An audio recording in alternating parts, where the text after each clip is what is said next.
Halo Sobat Matematika, apa kabarnya? Semoga kalian selalu dalam keadaan sehat ya. Perkenalkan, nama saya Priska Emnike Dolalu. Saya merupakan salah satu mahasiswa program studi pendidikan matematika semester 6. Di video kali ini saya akan menjelaskan tentang bilangan bulat dan juga pecahan dengan kompetensi dasar yang ada, yaitu menjelaskan dan melakukan operasi hitung bilangan bulat dan pecahan dengan memanfaatkan sifat-sifat operasi. Yang pertama, kita akan membahas tentang bilangan bulat. Kira-kira bilangan bulat itu seperti apa ya? Jadi, bilangan bulat itu terdiri atas bilangan bulat positif atau bilangan nol dan juga bilangan bulat negatif. Kita masuk pada sifat-sifat yang ada pada bilangan bulat. Yang pertama pada operasi penjumlahan. Di situ ada yang dinamakan dengan sifat komutatif atau pertukaran. Di mana misalkan A tambah B itu sama dengan B tambah A. Contohnya, 30 ditambah dengan 3 itu hasilnya akan sama dengan 3 ditambah dengan 30. Sekarang sifat yang kedua. Sifat yang kedua itu adalah sifat asosiatif atau yang disebut dengan sifat pengelompokan. Misalnya dalam kurung A tambah B tambah dengan C itu hasilnya akan sama dengan A tambah B tambah C dalam kurung. Contohnya, dalam kurung 5 ditambah dengan 7 ditambah dengan 9 hasilnya pasti akan sama dengan 5 ditambah dengan dalam kurung 7 tambah 9. Selanjutnya ada yang dinamakan dengan sifat tertutup. Nah, penjumlahan pada bilangan bulat akan menghasilkan bilangan bulat juga. Ini yang kita sebut dengan sifat tertutup. Untuk A, B elemen B, maka berlaku A tambah B elemen B. Yang berikutnya ada yang dinamakan dengan unsur identitas, di mana A tambah 0 hasilnya akan sama dengan 0 ditambah dengan A. 0 di sini adalah unsur identitas atau elemen netral pada penjumlahan. Contohnya, 4 ditambah dengan 0 hasilnya akan sama dengan 0 ditambah dengan 4. Dan yang terakhir ada yang dinamakan dengan sifat inverse. Misalnya, A tambah dengan negatif A itu hasilnya akan sama dengan negatif A ditambah dengan A. Itu hasilnya adalah 0. Contohnya, 5 ditambah dengan negatif 5 itu sama dengan negatif 5 ditambah dengan 5. Hasilnya akan adalah 0. Kita masuk pada sifat-sifat operasi pengurangan pada bilangan bulat. Nah, mengurangi suatu bilangan itu sama dengan menambahkan lawan atau inverse dari bilangan tersebut. Lawan atau inverse dari P adalah negatif P, sedangkan lawan atau inverse dari negatif P adalah P. Yang pertama, pengurangan pada bilangan bulat tidak bersifat komutatif karena P dikurangi dengan Q itu hasilnya tidak sama dengan Q dikurangi dengan P dan tidak sama dengan 0. Contohnya, 9 kurang 5 itu tidak sama dengan 5 kurang 9 karena 9 kurang 5 hasilnya adalah 4, sedangkan 5 kurang 9 hasilnya negatif 4. Jadi 4 tidak sama dengan negatif 4. Yang kedua, pengurangan pada bilangan bulat itu tidak bersifat asosiatif. Misalnya, dalam kurung P kurang Q dikurangi dengan R itu tidak sama dengan P kurang dalam kurung Q kurang R dan tidak sama dengan 0.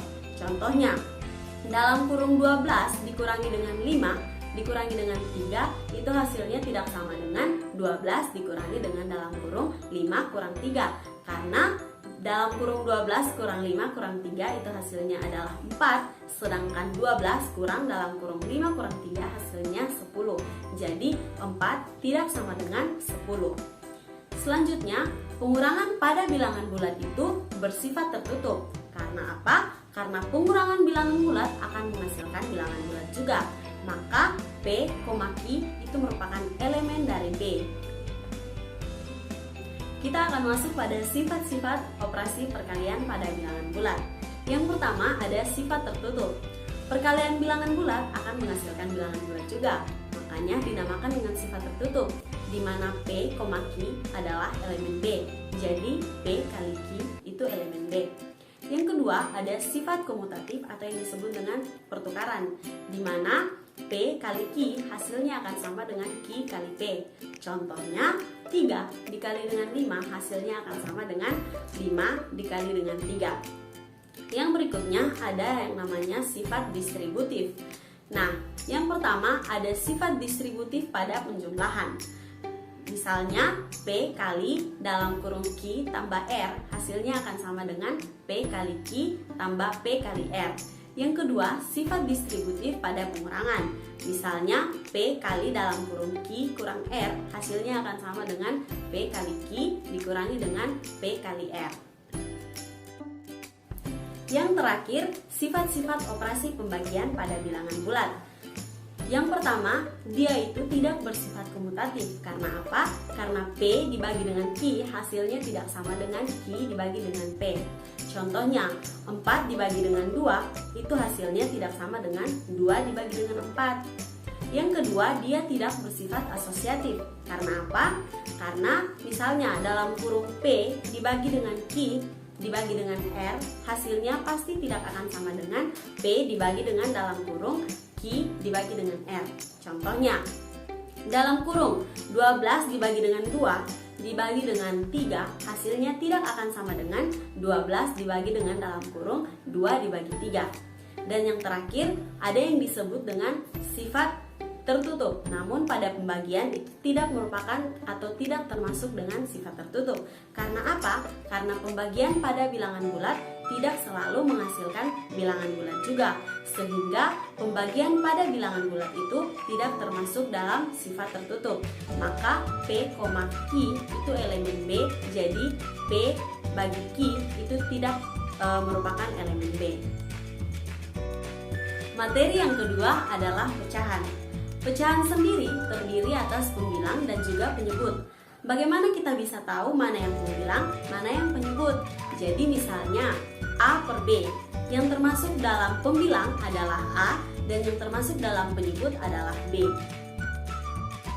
Kita masuk pada operasi hitung yang ada pada pecahan. Yang pertama, penjumlahan pecahan. Nah, penjumlahan pecahan itu tidak dilakukan antara pembilang dan juga penyebut. Namun, jika dua buah penyebut memiliki nilai yang sama, maka kita bisa langsung saja menjumlahkan. Tapi, jika dua penyebut memiliki penyebut yang berbeda, maka kita harus samakan penyebutnya terlebih dahulu. Samakan penyebutnya dengan cara seperti apa? Samakan penyebutnya dengan cara mencari nilai KPK atau bisa juga dengan mengalihkan dua penyebut yang berbeda.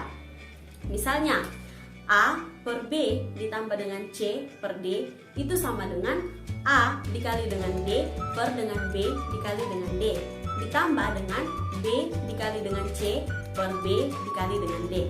Kita masuk ke contoh soal. 3 per 6 ditambah dengan 2 per 5 itu sama dengan 3 dikali dengan 5 per 6 dikali dengan 5 tambah 2 dikali dengan 6 per 6 dikali 5. Hasilnya adalah 15 per 30 ditambah dengan 12 per 30. Nah, kedua penyebutnya sudah sama, jadi kita langsung saja menjumlahkannya. Jadi 15 tambah dengan 12 hasilnya adalah 27 per dengan 30. Atau kita bisa sederhanakan menjadi 9 per 10. Operasi yang kedua adalah pengurangan pecahan. Nah, pada pengurangan pecahan ini, langkah pengerjaannya hampir sama dengan penjumlahan pecahan. Jadi, jika penyebutnya sudah sama, maka kita langsung bisa kurangkan. Tetapi, jika penyebutnya belum sama, maka kita harus samakan penyebutnya terlebih dahulu dengan cara mencari KPK. Misalnya, A per B dikurangi dengan C per D itu sama dengan A dikali dengan D per dengan B dikali dengan D tambah dikurangi dengan B dikali dengan C per B dikali dengan D. Contohnya, 5 per 3 dikurangi dengan 7 per 9 itu sama dengan 5 dikali 9 per 9 dikali 3 dikali dengan 7 dikali dengan 3 per 9 dikali dengan 3. Dan hasilnya adalah 45 per 27 dikurangi dengan 21 per 27. Karena penyebutnya sudah sama, maka kita langsung saja operasikan. Jadi hasilnya adalah 24 per 27 atau kita bisa sederhanakan menjadi 8 per 9. Operasi yang ketiga adalah perkalian pecahan. Nah, pada perkalian pecahan caranya mudah. Karena apa? Karena pada perkalian pecahan kita tidak perlu lagi menyamakan penyebutnya lagi. Namun, perkalian pecahan dapat dilakukan antara pembilang dan juga penyebut. Jadi, pembilang dikali dengan pembilang, penyebut dikali dengan penyebut. Misalnya, A per B dikali dengan C per D itu sama dengan A dikali dengan C per B dikali dengan D. Contohnya, 4 per 5 dikali dengan 3 per 9. Cara pengerjaannya adalah pembilang dikali dengan pembilang per penyebut dikali dengan penyebut. Jadi 4 dikali dengan 3 per 5 dikali dengan 9. Hasilnya adalah 12 per 45. Atau kita bisa sederhanakan menjadi 4 per 5. Operasi yang terakhir adalah pembagian pecahan. Nah, untuk melakukan pembagian pecahan, cara yang dilakukan adalah membalik pecahan yang ada pada posisi terakhir dan selanjutnya tanda operasinya dirubah menjadi tanda kali. Ketika sudah dirubah seperti itu, maka cara pengoperasiannya sudah sama seperti operasi yang ada pada perkalian pecahan, di mana pembilang dikali dengan pembilang dan penyebut dikali dengan penyebut. Misalnya, A per B dibagi dengan C per D, itu hasilnya adalah A per B dikali dengan D per C sama dengan AD per BC. Contohnya, 5 dibagi dengan 6, 5 per 6 dibagi dengan 2 per 6, itu hasilnya adalah 5 per 6 dikali dengan 6 per 2 sama dengan 30 per 12, atau kita bisa sederhanakan menjadi 5 per 2. Oke Sobat Matematika, sampai di sini dulu ya pembelajaran kita pada pagi hari ini. Terima kasih buat kalian semua yang sudah menyimak pembelajaran kita pada pagi hari ini. Jangan lupa untuk tetap jaga kesehatan dan selalu rajin belajar. Sampai jumpa.